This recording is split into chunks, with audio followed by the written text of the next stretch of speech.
Les statines, médicaments anti-cholestérol, sont une supercherie. Pointés du doigt comme en étant la principale cause, le cholestérol ne jouerait pourtant aucun rôle dans les maladies cardiovasculaires. C'est en tout cas la conviction profonde de Michel Delorgeril, cardiologue et chercheur au Centre national de la recherche scientifique, CNRS. Dans son ouvrage intitulé Cholestérol, mensonges et propagande, le Dr Michel Delorgeril rejette vigoureusement les idées communément admises à ce sujet et souhaite rétablir la vérité en les invalidant. Et il n'y va pas avec le dos de la cuillère. Corrélation entre cholestérol et maladies cardiovasculaires. En effet, la corrélation usuellement établie entre cholestérol et maladies cardiovasculaires ne serait, selon lui, qu'un mythe, une duperie chimérique qu'il faudrait dénoncer et bannir à tout prix. Une question se pose alors, pourquoi incriminer le cholestérol et en faire un coupable désigné? Michel Delorgeril y répond sans équivoque. La puissance du lobby pharmaceutique, connue de tous, en est l'explication la plus factuelle. Il s'agirait simplement d'une histoire de gros sous, orchestrée par des personnes affairistes parfois peu scrupuleuses et insoucieuses de la priorité que l'éthique exige formellement en matière de santé publique. À cet effet, les médicaments anti-cholestérol représentent un marché extrêmement juteux et leur prescription par les médecins est fortement encouragée par les labos, particulièrement, depuis la mise sur le marché des statines, qui figurent parmi les médicaments les plus consommés au monde. Parallèlement, l'industrie agroalimentaire, elle aussi, profite amplement de cette propagande amorale, avec la commercialisation d'une panoplie grandissante de produits soi-disant anti-cholestérol.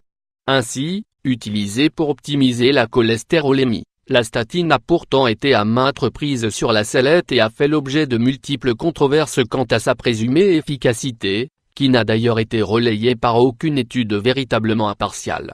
Indépendamment des incommodités que provoquent ces multiples effets secondaires, la statine ne permettrait pas, estiment ses détracteurs, d'allonger la durée de vie du malade.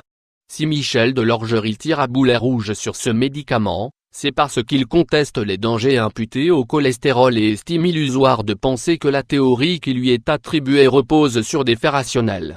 En effet, pour lui, il n'y aurait tout simplement aucun lien de cause à effet entre l'infarctus et le cholestérol. Les vraies causes des maladies cardiovasculaires. Le Dr Michel Delorgeril attire notre attention sur notre mode de vie et nous recommande d'agir d'abord dans cette direction en essayant de l'améliorer.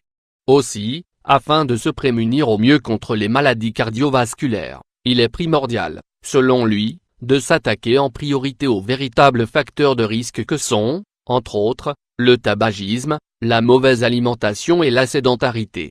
En clair, une forte corrélation entre notre hygiène de vie et l'état de notre cœur et de nos artères est avérée.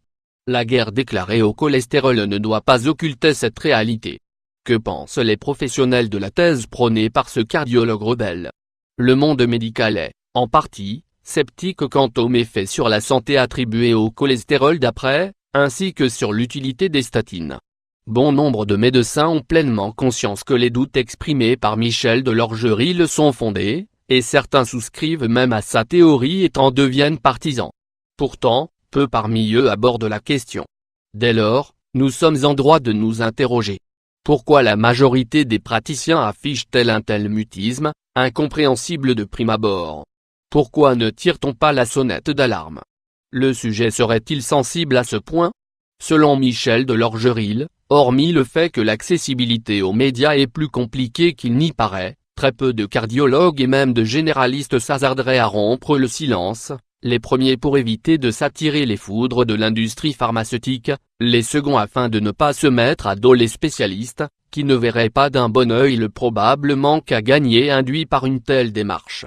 Habitude à suivre pour se prémunir des maladies cardiovasculaires. Outre le facteur génétique, il est important de souligner qu'un mode de vie sain est déterminant afin de se prémunir des maladies cardiovasculaires, notamment pour les personnes âgées de 40 à 50 ans.